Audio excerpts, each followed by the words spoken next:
If you want to learn about one of the most interesting running backs in the league, then let's talk about good old Travis Etienne. Goal. Etienne has an alleyway to the end zone.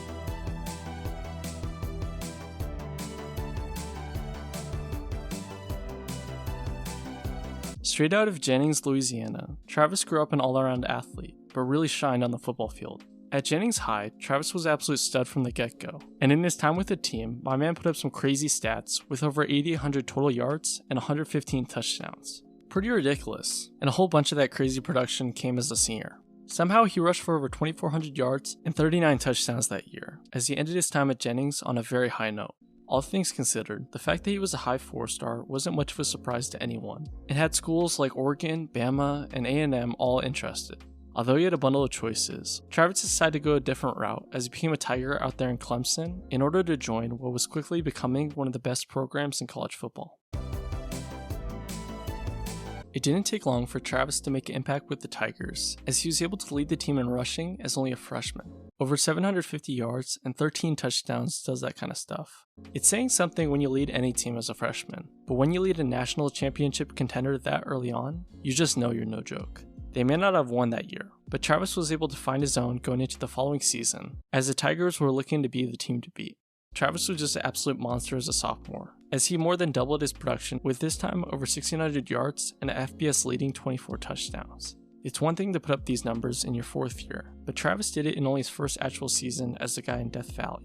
Not only did he just do his thing, but the Tigers were able to win their second natty in 3 years. With such a season in the rear view, it wasn't much of a surprise that Travis was first team All-ACC, but upon that, my man was also the Conference Player of the Year and a consensus All-American. Considering how impressive he played that season, it seemed like a tall ask for him to improve the following year, but he somehow did just that. Although he had a near identical production in the rushing game, Travis proved that he could also do his thing in the receiving game, with over 404 through the air. So considering all this, it seemed like it was a sure shot that he would declare for the NFL draft. But surprisingly enough, my man decided to stay another year in Death Valley and try to run it back with the Tigers. His production may have taken a bit of a dip, with a lot less yards through the rushing game, but his near 600 through the air proved that he still had the sauce, and upon that, could have an impact in more than just the rushing game. Considering how much he did while with the Tigers, the fact that he had an ACC record over 4,900 career rushing yards was simply just proof of his greatness. But anyways, following an impressive time with the Tigers, Travis was a hot commodity out of the draft, as likely the second highest rated running back behind only Najee. So with that in mind, the fact that Travis went 25th overall to Jacksonville only seemed to make sense. The Jacksonville Jaguars select Travis Etienne. Ooh. Not many players get to play with guys like Trevor Lawrence while in college, but Travis was able to do that while at Clemson and now in Jacksonville.